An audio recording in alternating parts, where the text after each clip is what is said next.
The Curbsiders Addiction Medicine is for entertainment, education, and information purposes only. The topics discussed should not be used to diagnose, treat, or prevent any diseases or conditions. Furthermore, the views and statements expressed on this podcast are solely those of the hosts and should not be interpreted to reflect official policy or position of any entity aside from possibly Cash Life Memorial Hospital. In short, we aren't responsible if you screw up. Please do your homework and let us know if we got something wrong. Welcome back to the Curbsiders Addiction Medicine, our mini-series on substance use disorders. I'm Dr. Carolyn Chan, and today I'm joined by my co-host, Dr. Kenny Morford. So on tonight's episode, we'll discuss alcohol use disorder and liver disease with our incredible guest, Dr. Lamia Haque. She is so full of knowledge. I was just amazed at how much she could just sort of spit off at the top of her head about alcohol and liver disease. So before we get started with our episode, Kenny, will you remind the audience what we do on the show? Sure, Carolyn. We are the Addiction Medicine podcast. We use expert interviews to demystify common addiction medicine topics, reduce stigma, and inspire listeners to be fierce advocates for all individuals who use substances. A reminder that most episodes are available for CME credit through VCU Health CE for all health professionals at curbsiders.vcuhealth.org. All you have to do is create an account. And also a reminder that by listening to this episode and completing the CME, this can be counted towards the new DEA 8-hour requirement on substance use disorders education. And this podcast is brought to you by the American College of Academic Addiction Medicine. ACAM offers a variety of products that support your professional development and career journey. Stay up to date on the latest in addiction medicine with the Professional Practice Bundle, or be sure that you're ready to pass the ABPM board exam with ACAM's Board Prep Bundle. ACAM has the resources you need to excel in academic addiction medicine through networking, fellowship opportunities, and additional educational resources. So be sure to visit ACAM at acam.org. So we have a truly fantastic conversation with our guest tonight, Dr. Lamia Haque. She is a hepatologist, an addiction medicine specialist, and a clinical researcher. She is a faculty member in the Department of Internal Medicine, Section of Digestive Diseases, as well as faculty in the program in addiction medicine at Yale School of Medicine. And she is excited to be able to bridge the worlds of hepatology and addiction medicine through her dual training, research interests, clinical practice, and educational efforts. And so tonight, she teaches us about all sorts of things, really. She's really a well of information, as you mentioned, Carolyn. So we learned about how alcohol affects the liver, the whole spectrum of liver diseases that are associated with alcohol use. She talks about the safety of medications for alcohol use disorder in patients who have alcohol-associated liver disease. And she also gives us a big picture of the landscape of liver transplant for patients with alcohol use disorder. So lots of exciting things that we covered today. Lamia, we are so excited to have you here, and we just want our audience to get to know you a little bit better. So do you mind giving us a one-liner to describe yourself? Yeah, so I'm a former Forever Fellow, I'll say, who finally became an attending not too long ago. I'm also a novice parent. By day, I love to try to help people get better care for liver disease and addiction. And by night, I read a lot of Brown Bear books. So that's sort of my life right now. And I just want to add that I'm especially excited that Lamia is here today because we were interns in residence together. Yes. And then Lamia was my predecessor in addiction medicine fellowship, and then has continued to do a lot of great things that I've been so impressed with. So we're so happy you're here. And can Thank you you. give us a hot take? What's your favorite Brown Bear book? How many are there? Maybe I Oh should my know more. goodness. There are probably more than I know, but there's definitely a series of 4. I think in a not too long, I'll be able to recite them from memory. But basically there's Brown Bear, Baby Bear, Panda Bear, and Polar Bear. And they vary in degrees of popularity in my home. But right now, I think I like Panda Bear because it's about endangered animals. So it's very sweet. Yeah, highly recommend. And also, can you tell us, about some of your favorite aspects of working in the field of addiction medicine? Yeah, definitely. So there's a lot. I think probably my fellowship year in addiction medicine was one of my favorite, training experiences. I think probably, I guess all of us have gone through it, so all of us can probably relate to what I'm talking about.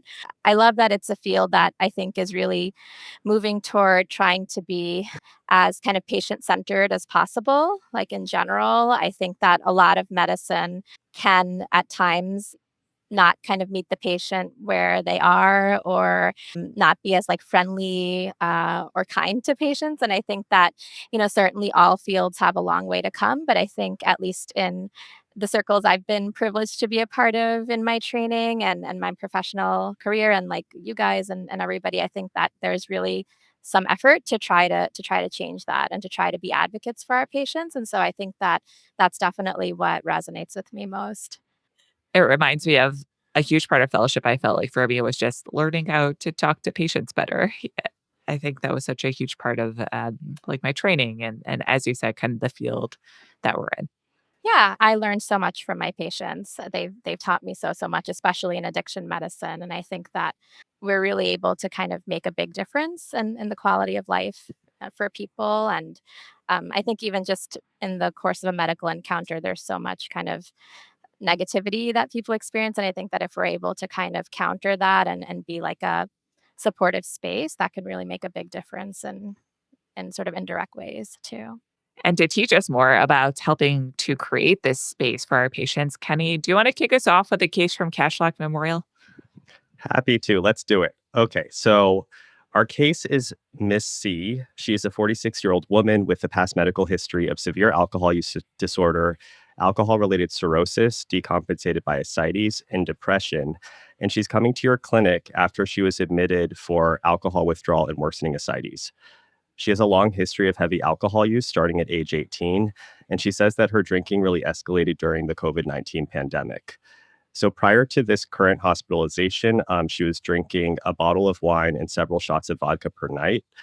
And she'd like to cut down on her alcohol use to prevent further hospital admissions, but she's not sure if she's ready to stop drinking entirely. So before we talk about this specific case, I would love if you could tell us about the current epidemiology of alcohol related liver disease and how it's changed over the past few years. Part of why I think, I'm curious about this is that in my own practice, I noticed that there was a pretty big increase in alcohol use during the pandemic. And, I was, especially on consults, I was seeing more patients presenting to the hospital with alcohol related complications at younger ages. So I'm wondering if that aligns with national trends. Yeah, no, absolutely. I think that's an important question. And yeah, I would say the short answer is yes, definitely. There's been a rise in, I think, both problematic alcohol use, unhealthy alcohol use, as well as alcohol use disorder. And I think alcohol associated liver disease kind of mirrors that trend.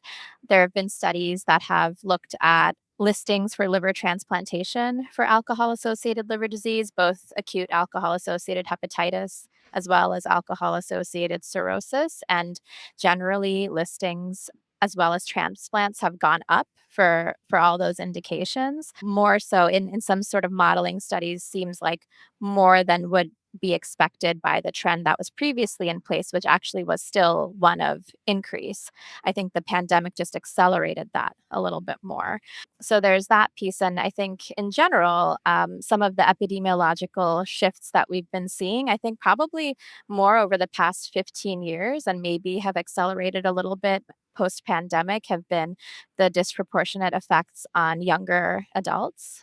So there was a study published in 2018 looking at CDC data that showed that over the prior decade or so, the biggest rises in alcohol associated liver disease, primarily, cirrhosis and mortality due to cirrhosis was in I think it was the 25 to 34 age group Mm. had sort of the highest change.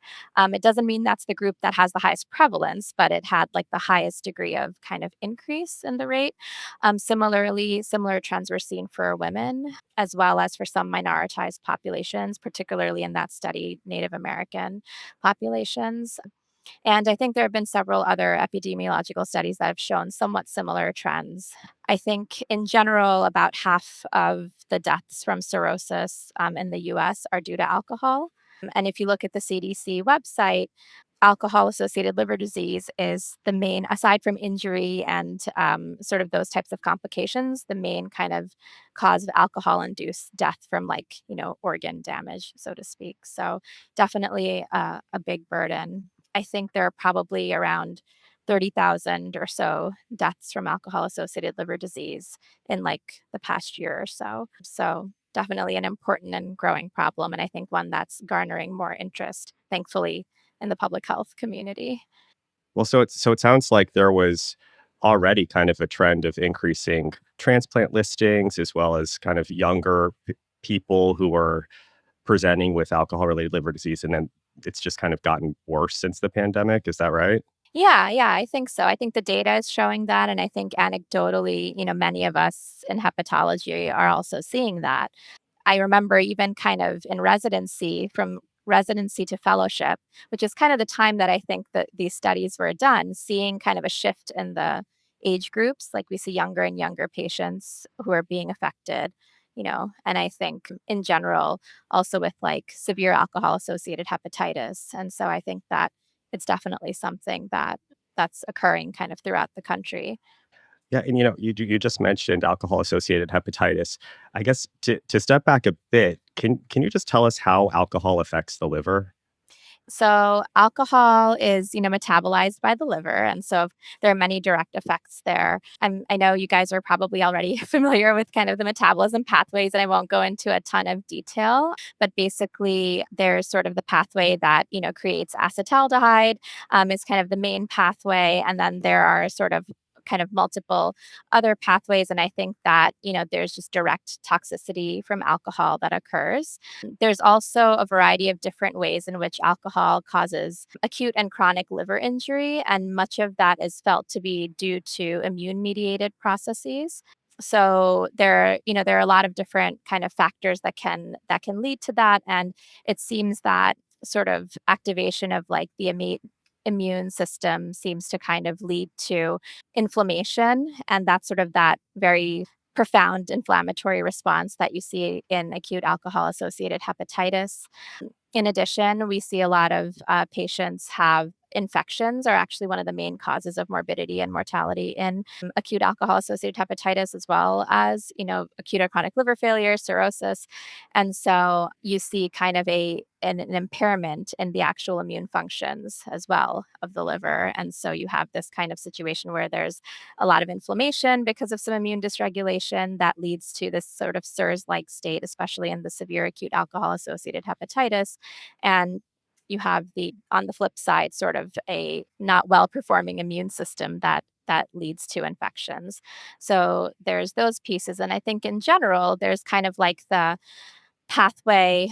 There are the different manifestations of alcohol associated liver disease that I think is also important to think about because they have different implications. And so, in general, steatosis is the most common manifestation of, I guess, toxicity or an effect of alcohol on the liver. Steatosis just means kind of fat deposition in the liver. It's due to sort of some derangements in lipid metabolism that occur that lead to lipid storage. And ultimately, in sort of some of the guidelines and studies, if a person has at-risk drinking patterns for roughly 2 weeks or so, over 90% or about 90% are expected to have some degree of steatosis. That definitely is reversible. After, several weeks of abstaining from alcohol, that should reverse back to normal if that's sort of the picture. But I think that's kind of a general statement, and there's variability amongst individuals that we don't sort of fully understand or can't fully characterize in a clinical setting as well. So steatosis is sort of the first step. And then a subset of individuals, about up to 30% or so of individuals, can develop inflammation in addition to the steatosis. And so that is where you have that kind of immune mediated effect begin. And that leads to steatohepatitis. And that's sort of one pathway. And then a portion of those individuals can also develop fibrosis over time with kind of chronic injury to the liver. People can potentially develop fibrosis without steatohepatitis. And so both of those kind of phenotypes can sort of lead to fibrosis. And then over time, fibrosis accumulates to a degree that we would then classify a patient as having cirrhosis. And then that can, over time, in a portion of individuals lead to decompensation and sort of complicating events, such as ascites, like the patient that in the case has variceal hemorrhage, hepatic encephalopathy are sort of the main ones, ascites being the most common. And then other less common ones are like hepatorenal syndrome, hepatopulmonary syndrome, all of the ones that we're sort of familiar with in medicine. And then, of course, hepatocellular carcinoma is the other kind of complication. So within that steatohepatitis category we discussed before is where kind of the alcohol-associated hepatitis can happen. And that can also happen to people who have cirrhosis, but it's kind of that inflammatory sort of picture is sort of its own entity too. And so within alcohol associated hepatitis, there's the mild, moderate, and then there's severe, and there are other sort of classifications to it as well, based on how confident we think the patient has alcohol associated hepatitis. But that's kind of the classification and I guess the different manifestations of alcohol associated liver injury. That was such a great rundown of the spectrum, as you said, of alcohol associated liver disease, similar to how we think of there's a spectrum of alcohol use. I had no idea that it could only take 2 weeks of at risk drinking to actually see some of these changes in the liver. Yeah, definitely. And I think part of the challenge that we also have is that hopefully at some point the field will move to where we are able to better predict a person's individual risk of developing these complications.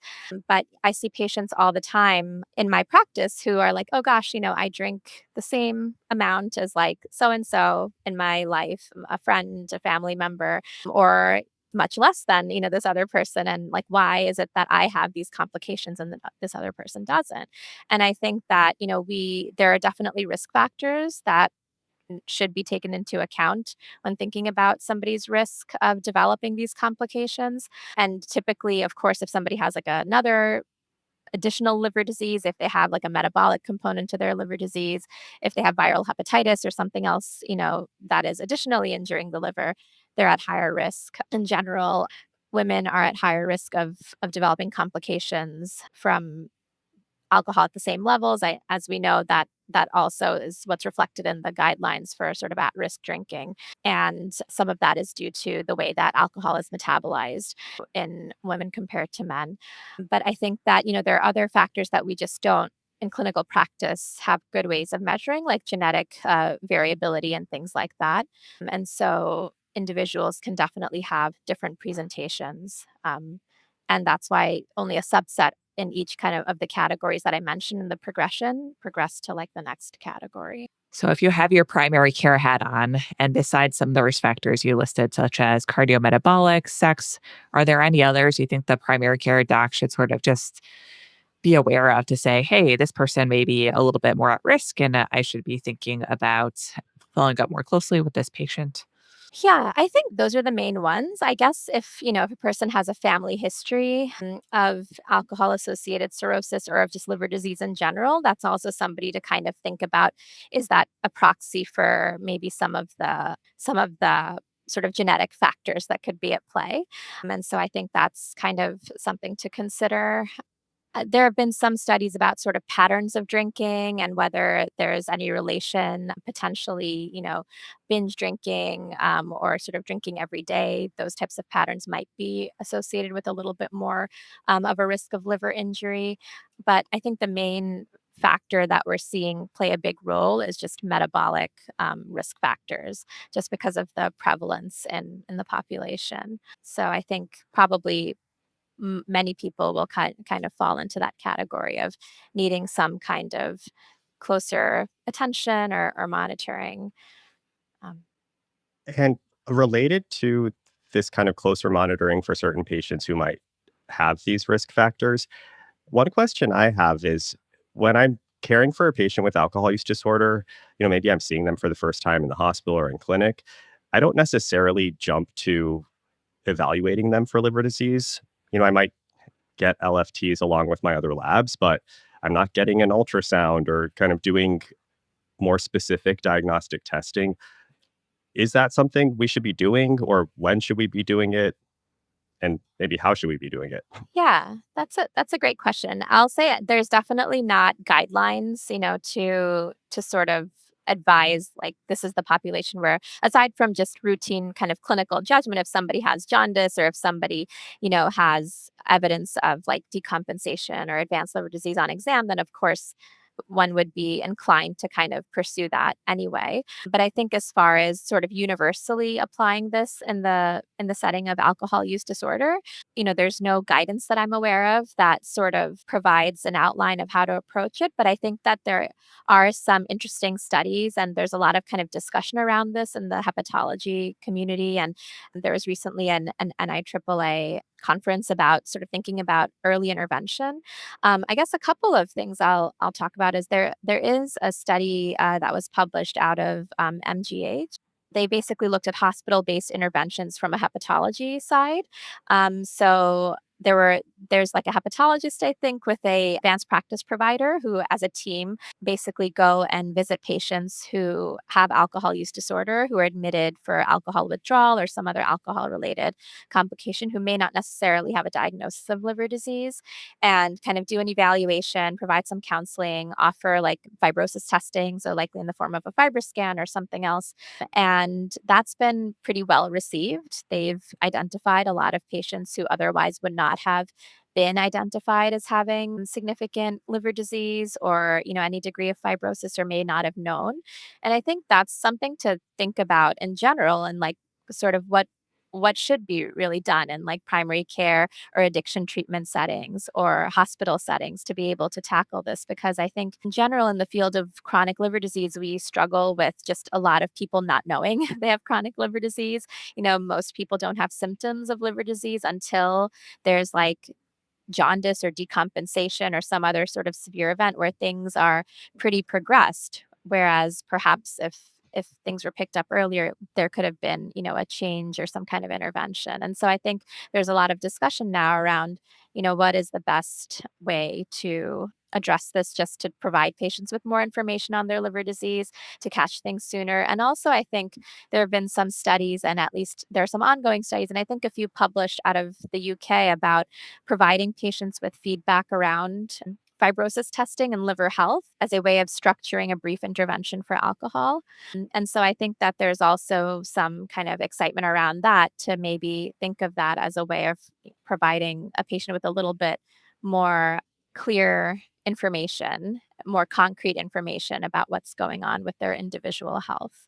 Yeah, I'd love to see, what the guidance looks like in the future around this, because that this point about brief interventions was exactly what I was thinking about.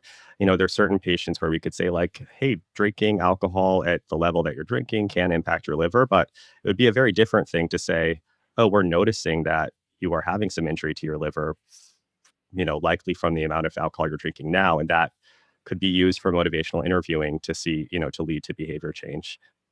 Yeah, absolutely. And I think that it's also, to me, it's also an issue of like access and equity in some ways. I think that there's such a small percentage of people who make it to, who I think have like a primary care provider that they see often, and also who make it to like a hepatologist, and who make it to like a, like a tertiary care center or like a hepatology group. And so I think that a lot of people just don't have an opportunity to have, an assessment of what's going on with their liver. And I think if we take patients who are in the hospital with, complications of alcohol, that's probably an enriched population where the prevalence of liver injury would be higher. So I think that it's something that I can see as being promising and hopefully helpful for people. So I'm going to put my primary care hat back on. It sounds like, to summarize, if this patient, I know that we're currently in the hospital setting, but if this patient was in primary care, we don't actually have guidelines on sort of screening for liver disease and folks with alcohol use disorder at this time. It sounds like, in your expert opinion, it's not unreasonable, right? You should, of course, use your clinical judgment. And if somebody has jaundice or signs of decompensated cirrhosis, clearly to work that up. Though you can consider certain individual risk factors like cardiometabolic, family history, to help decide whether you do want to follow those LFTs a little bit more closely, or whether you do maybe want to consider a FibroScan. Would you say that's kind of accurate, kind of a patient-centered decision making for looking at liver injury in folks with AUD?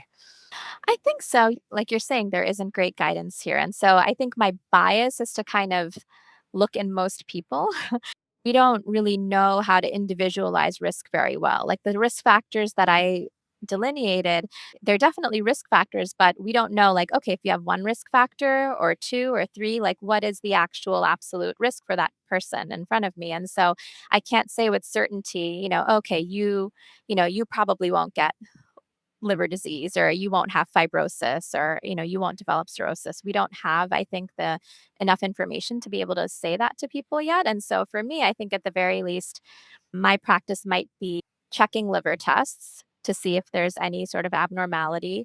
If there is, then sort of stratifying how abnormal that is. And certainly sometimes patients incidentally have very abnormal liver tests that need a hospital-based workup. That does happen at times. And so I think that, certainly that population would need to be addressed right away. If a patient has kind of mild or moderately elevated liver enzymes, doesn't have kind of signs of at least advanced, liver disease or decompensation, have synthetic function intact, then one might sort of monitor over time.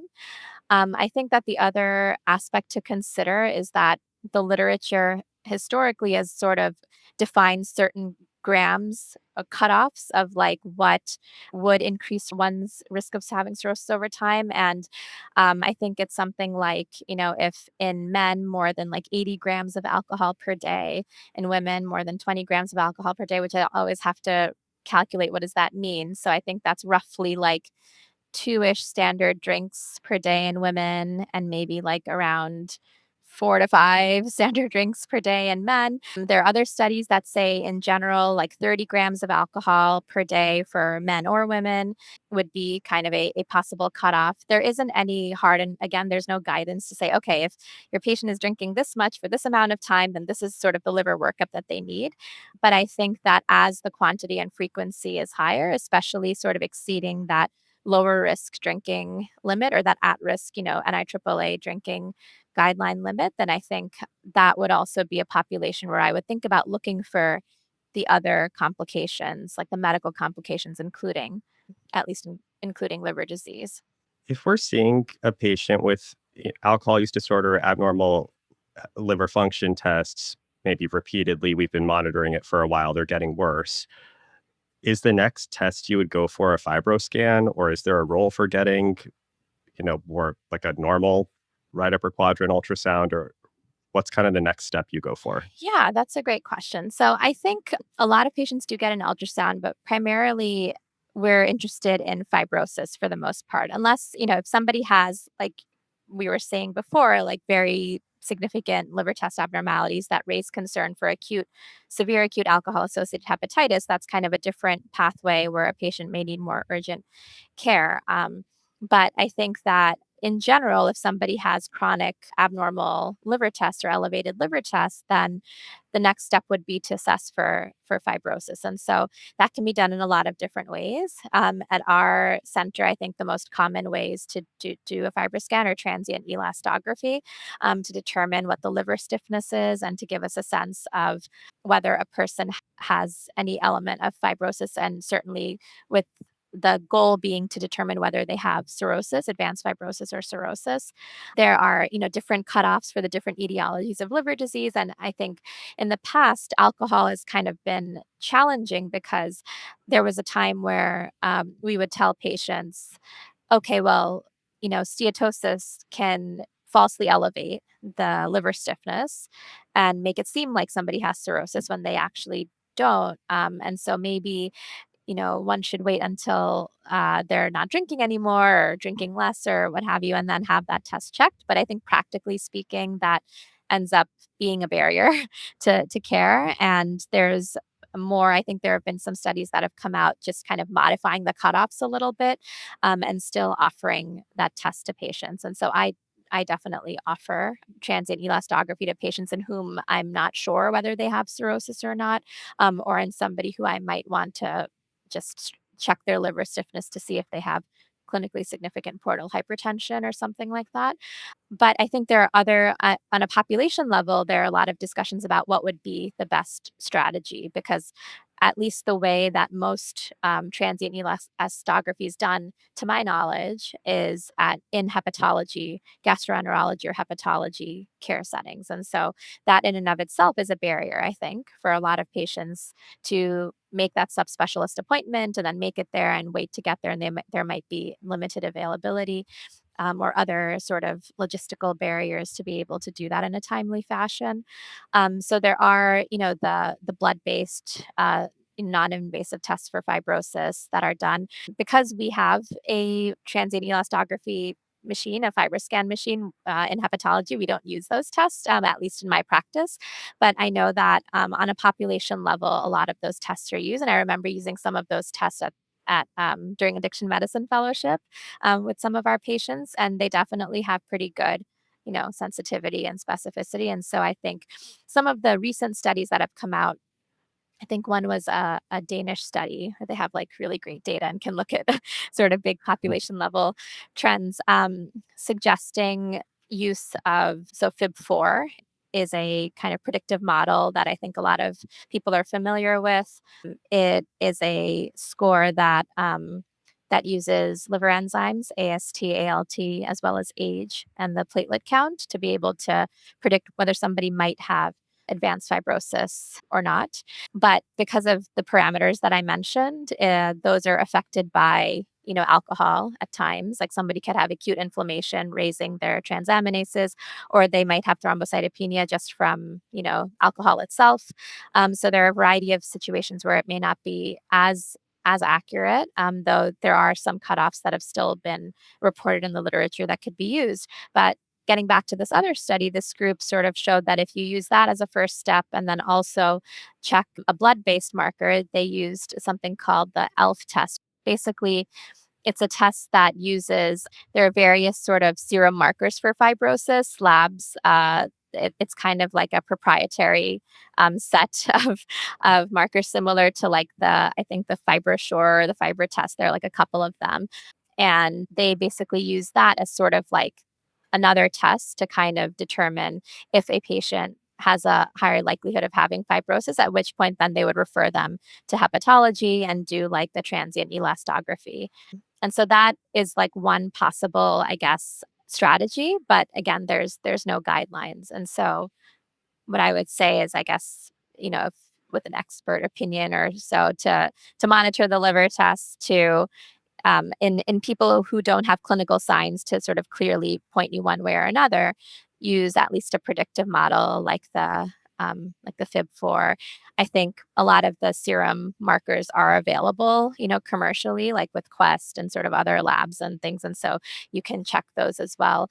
But I think at least in our center, we're fortunate to have, somewhat easy access to hepatology. And so FibroScan, I think, is what a lot of people use.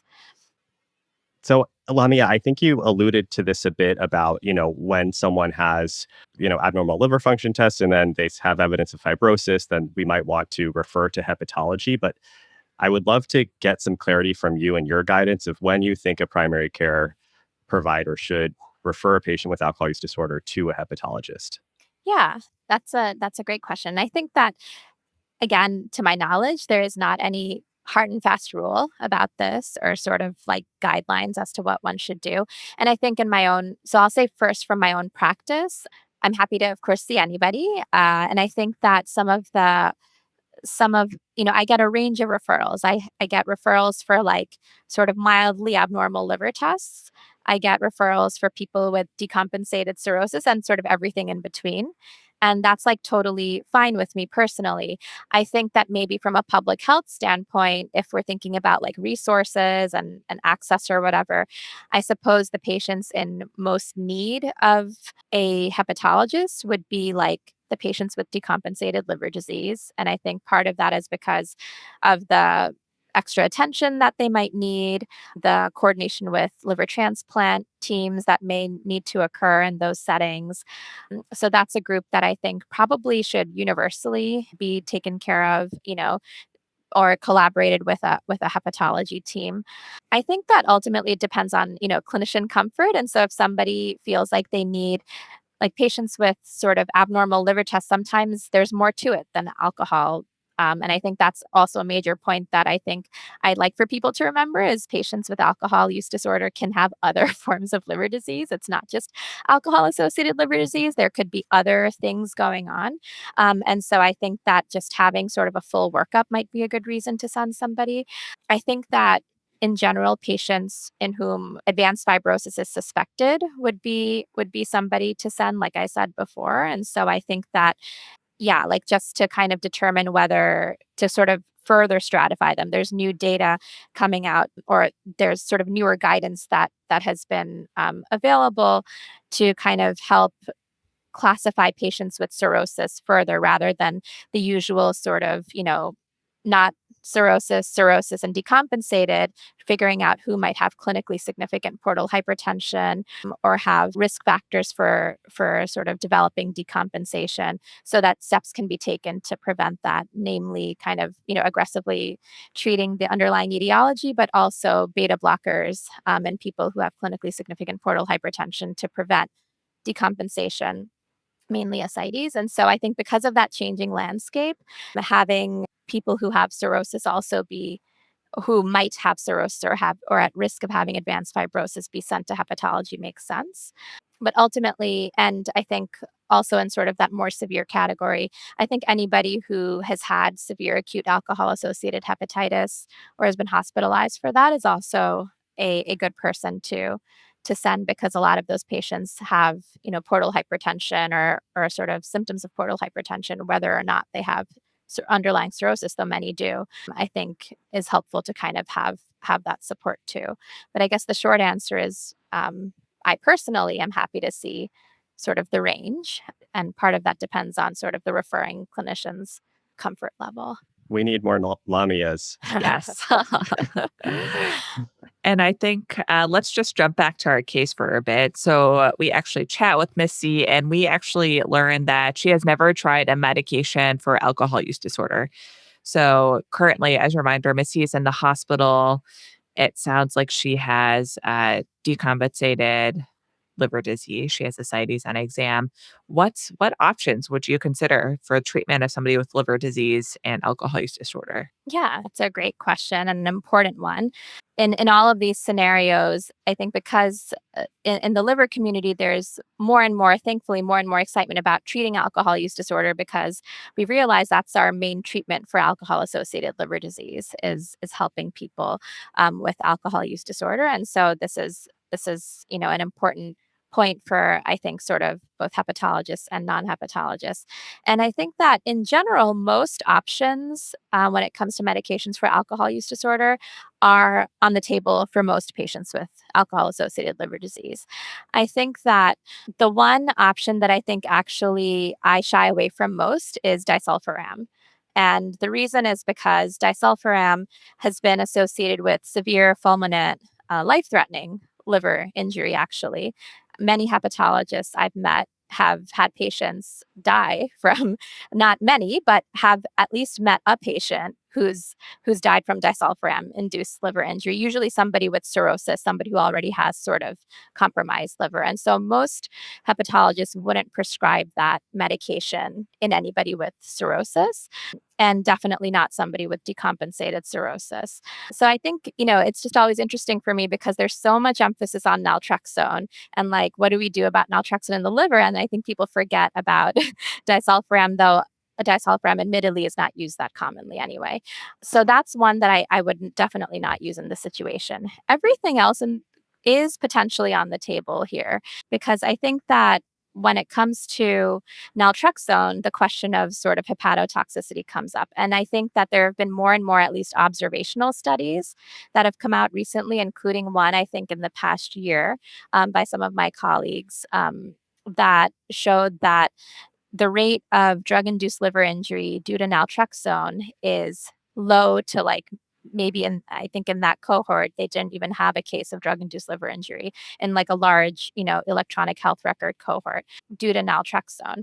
And, in general, a lot of hepatologists rely on a resource called Liver Talks. It's like a NIH supported sort of website that's like a conglomerate of information related to reports of drug-induced liver injury for many different medications.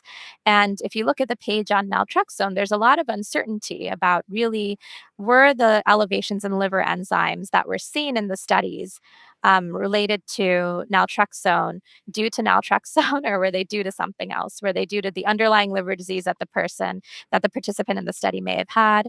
In some of the studies, many participants may have had like viral hepatitis or other things. And so I think that there's sort of that uncertainty around whether naltrexone causes any significant liver injury or if it's at least clinically significant or not.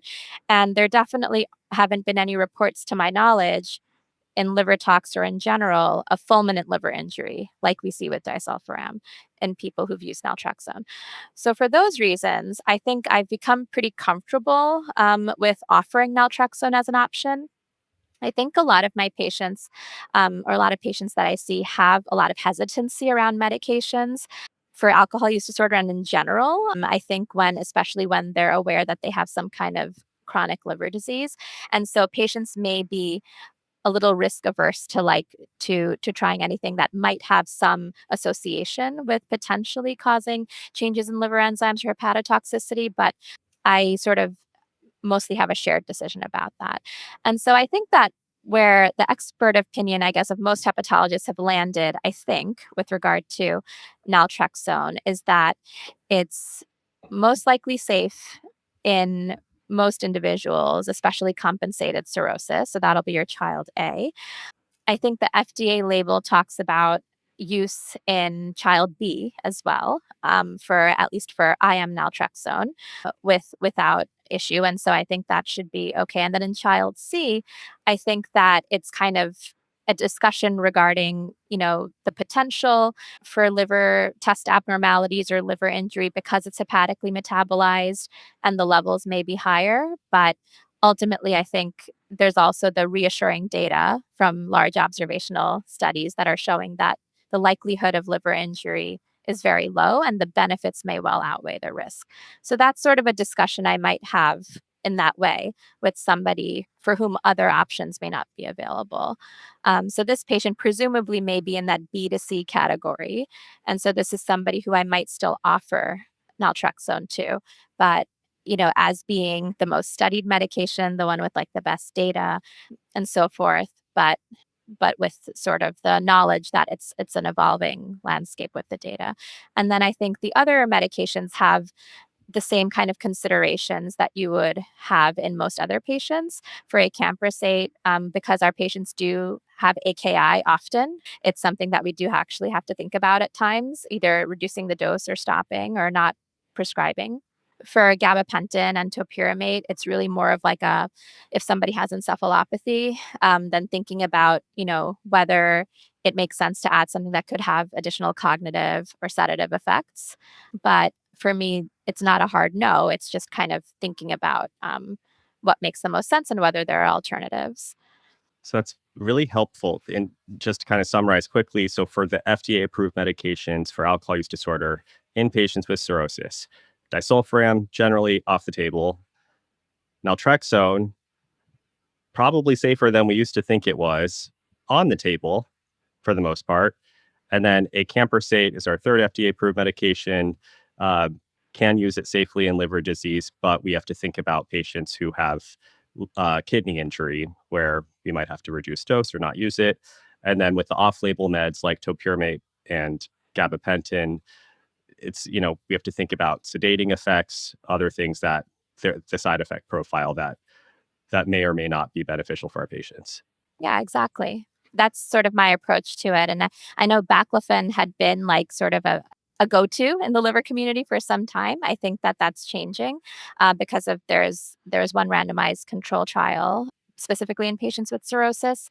I think because, there are other studies that kind of maybe didn't show quite as good of an effect, or, we in general in the addiction medicine world don't use baclofen as much. And so that to me is kind of like a third line option, but one that I think has historically been used a little bit more in the cirrhosis population. I do want to ask you really quick, circling back to the naltrexone. So, if you're going to use naltrexone in a patient with Child-Pugh class C, how often would you monitor their LFTs, or how would you sort of monitor them while they're on that medication?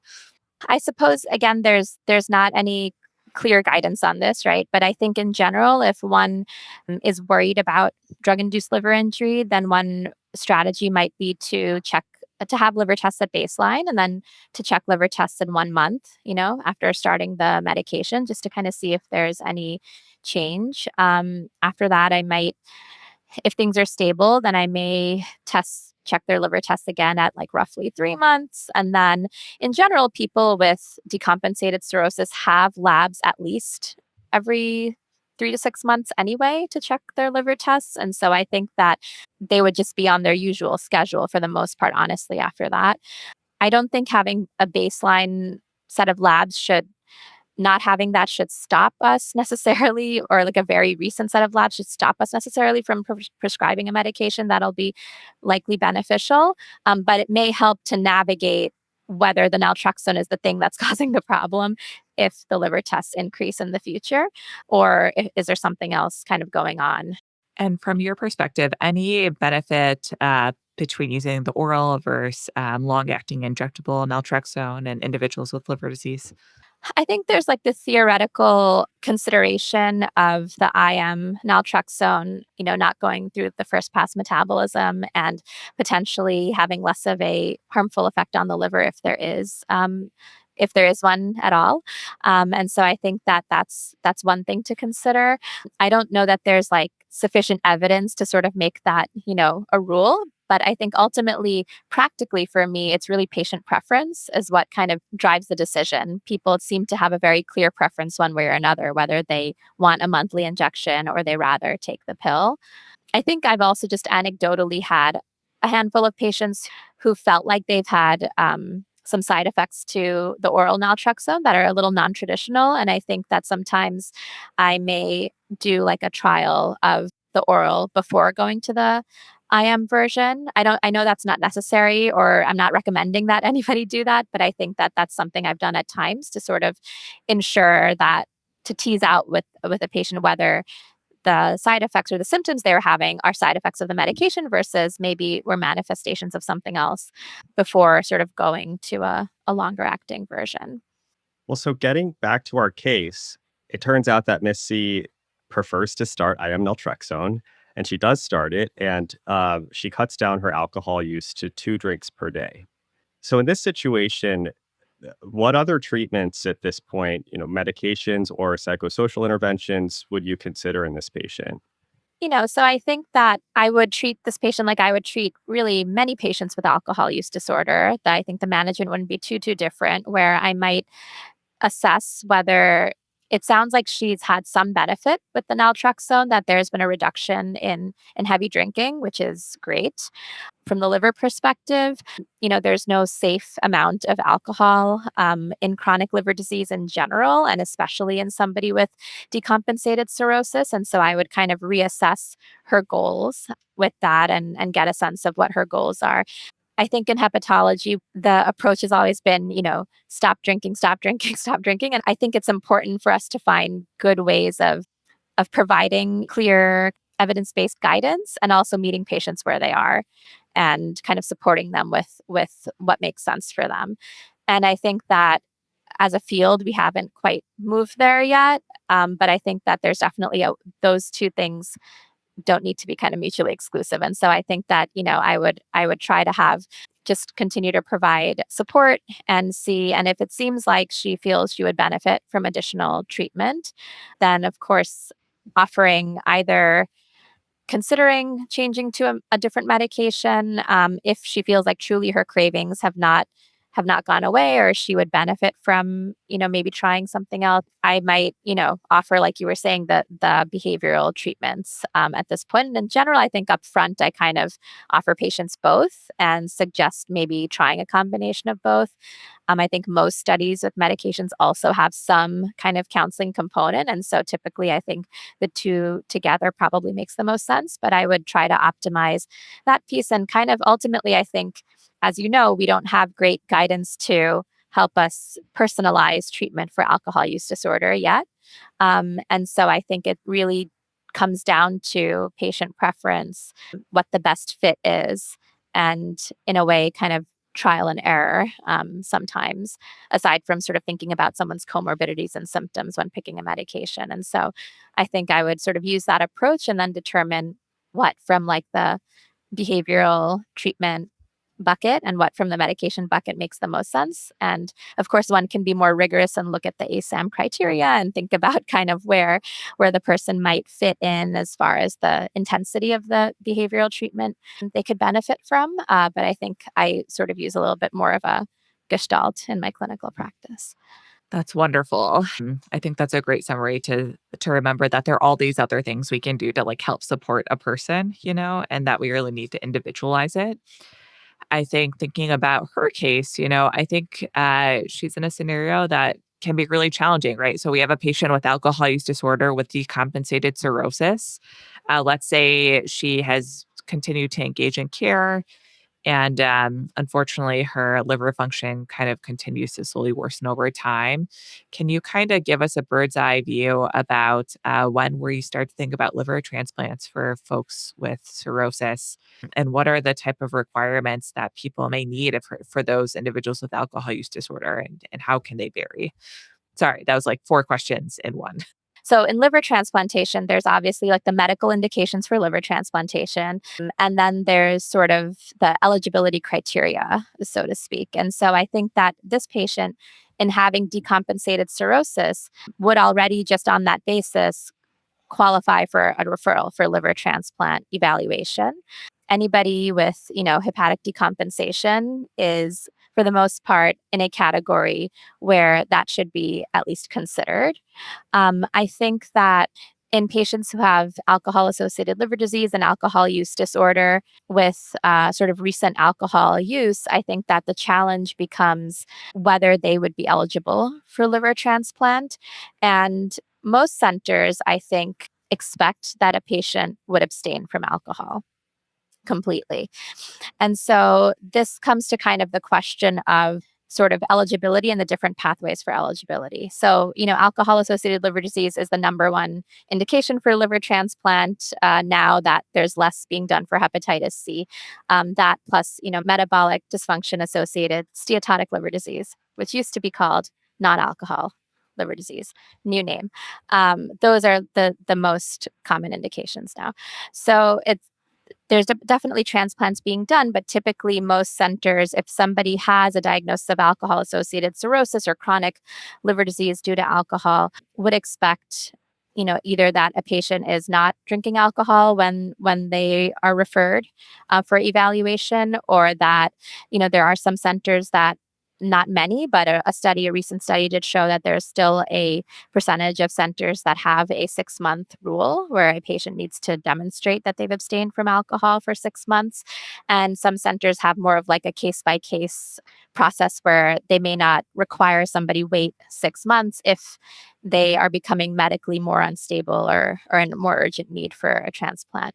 So a patient like this, not knowing more details, just on the basis of the few facts of decompensated cirrhosis and, ongoing alcohol intake, may be a patient who would be told, I think, at many centers, you need to demonstrate that you're abstaining, you need to engage in this program or that program and sort of fulfill these requirements before being eligible. So I think that's something that I try to bring up with patients early on, because I think that though, yes, it would be great if patients were very kind of excited and motivated to do like intensive outpatient program and to engage in treatment for alcohol use disorder and for other sort of substance use disorders. I think there's just a lot of reasons why that doesn't always happen. And I think, part of it is a big thing is obviously stigma makes it very difficult. I think sometimes to engage in treatment, availability, barriers, insurance barriers. There's many, many barriers that we all know about. And I think some patients also may not be treatment seeking because they may not feel like treatment would be of benefit to them. And so there are many scenarios where patients may not realize that getting treatment is an important part of also potentially being eligible for a liver transplant, in addition to the benefits that it would have for health anyway, hopefully.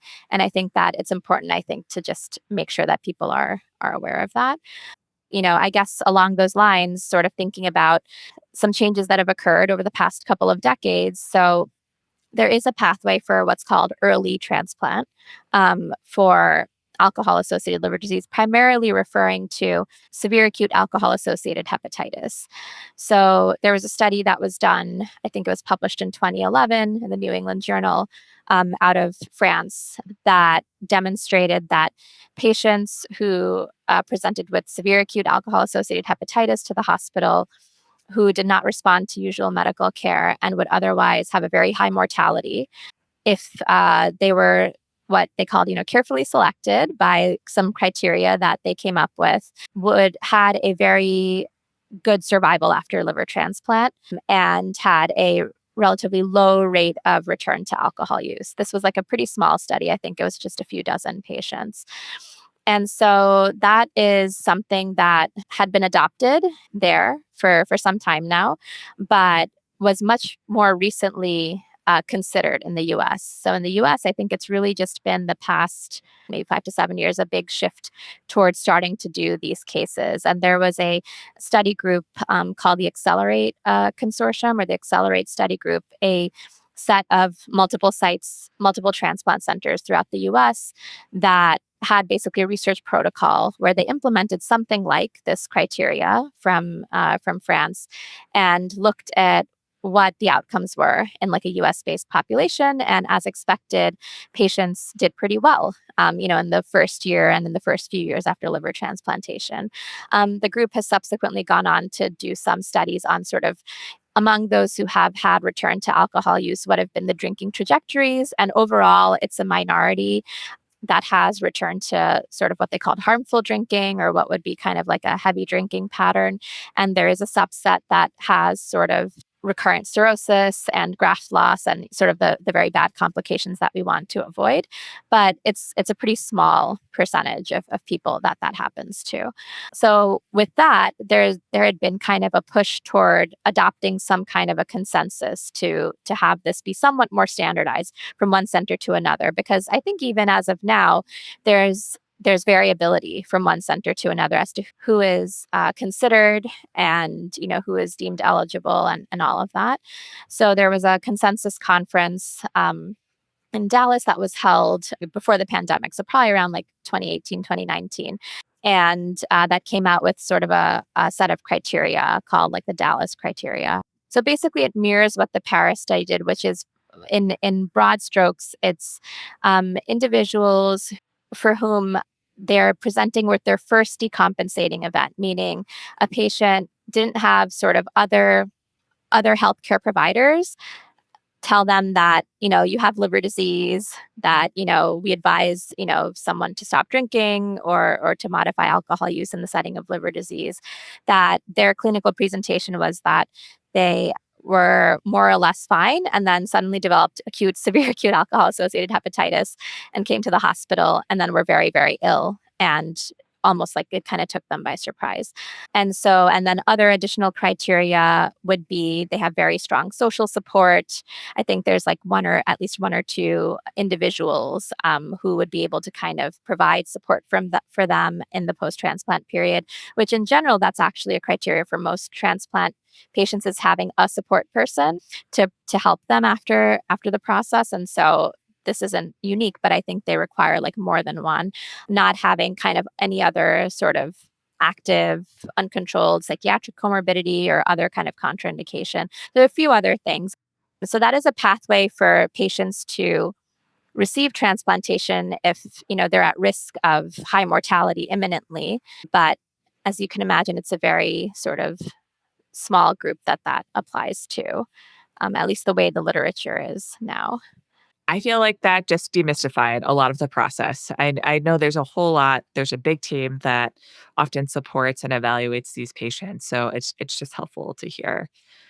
Yeah, I think it's challenging. It's very hard because it's a limited resource, right? There's definitely many more patients who don't make it to transplant who need transplants, then there are organs available. But at the same time, I think that, the stigma associated with alcohol use disorder is kind of one of the major factors that has shaped the process. I think the field is hoping to move toward being able to better serve, patients and determine who might be able to still benefit from a transplant without using kind of some of these arbitrary, imperfect rules and tools that we have right now that prevent people from accessing it. Any other last questions you think we should ask Lamia before we get take home points? Well, okay. I guess one last question that I would ask, because you talked about like post-transplant support person, those sorts of things. I guess, let's say for our patient, if she did well with naltrexone, was able to meet these eligibility requirements, got a transplant, now she's in the post-transplant stage. What are the things we should be doing to support her in terms of, would you continue the naltrexone in the post-transplant setting? Are we doing the same things we were doing before, or does it change? There's not much literature about post transplant treatment of alcohol use disorder. I suspect it would be very similar to treatment of any alcohol use disorder, but I think that there might be some special considerations about the context, the logistics of, being heavily engaged with the transplant team and the sort of common sense of maybe having that care integrated into that setting. I think also there's a lot of stigma associated with return to alcohol use, especially in the post-transplant setting. Patients are expected to remain abstinent from alcohol. I think some groups have written about this or talked about this. There's a lot of guilt and shame that comes with return to alcohol use, either from the patient or sort of feelings being transferred onto the patient by the team. And I think that that is not productive, and so I think that making sure that we're taking steps to try to mitigate that and to try to help make the care setting as comfortable for the patient and inviting for the patient as possible. There are many centers that in the pre-transplant side have been using biomarker testing. So phosphatidylethanol is one that's gaining popularity. That our center does have a protocol for using that as part of sort of routine labs after transplantation for a period of time. And I think some other centers, I'm sure, also do that. And so I think that's another way of providing an additional layer of support. The practicality of that is sometimes challenging. And I think in addiction medicine, we learn sort of how to incorporate biomarkers and kind of testing in like the most patient-centered and partnered way as possible. And I think that, that those are skills that I think more of us in hepatology need to learn to how best to use those. But I think that that's a tool that's had some value, at least in these settings. Well, thank you so much for being here with us today. Do you have any burning take home points that you're like, if you're listening to this, I want you to walk out with these one or two pearls? I think that sort of like the major things would probably be that all liver diseases, including alcohol associated liver disease, occur on a spectrum. And it's important to try to categorize a patient, to try to think about kind of looking for signs of liver disease and trying to categorize patients so that they can receive the appropriate care. I think, from the primary care and addiction medicine side, we advocate, for our patients as hepatologists, so do we, but like all of us need to kind of advocate that patients get the appropriate care. And so I think that that's sort of the first part, is identifying what's going on. I just like to remind people, like I said before, that patients with alcohol use disorder can have other forms of liver disease, and making sure that they're being checked for that and assessed for that and getting treated for that, like hepatitis C infection and other things, is really important. And that those things are not kind of, there aren't barriers to receiving that, because that will only help them if they're able to get treatment for the other forms of liver disease that they have. Treatment of alcohol use disorder is a very, very important part of treating alcohol-associated liver disease across the spectrum, and that medications are underutilized and should be offered more readily, and hopefully that'll occur with time. And I think, when it comes to medications, generally in people with severe advanced liver disease, avoiding disulfiram and considering the others, I think is sort of the strategy that I use. And then I think, advocating for patients when it comes to liver transplantation and helping patients gather the appropriate information, helping clinicians understand, kind of how patients can be supported depending on sort of who's involved so that they can receive that treatment if they need it. Amazing. Okay. It was super helpful. Thanks. Yes, thanks. Come back anytime. I feel like there's more we can dive into. Oh yeah, no, this was so fun. It's an honor. I'm a big fan of this series, and I think you guys are just doing such a great service. So thanks for the opportunity. Well, thank you. We're so happy you could come tonight. This has been another episode of our Curbsiders miniseries, The Curbsiders Addiction Medicine. Get your show notes at thecurbsiders.com/addiction. We are committed to providing you with high-value, practice-changing knowledge, and to do that, we need your feedback. So please subscribe, rate, and review the show on Apple Podcasts, or you can contact us at curbsidersaddictionmed@gmail.com. A special thanks to Dr. Matt Watto and Dr. Paul Williams for their support in this project, as well as to ACAM, the American College of Academic Addiction Medicine. You can learn more about the organization at acAAM.org. Special thanks also to our editor for this episode, Sarah Lady, and Natalie Stahl for helping us with the show notes, as well as to our whole team. The Curbsiders is produced and edited by the team at Podpaste. Reminder that this and most episodes are available for CME credit for all healthcare professionals at curbsiders.vcuhealth.org. All you have to do is create an account. Until next time, I've been Dr. Carolyn Chan.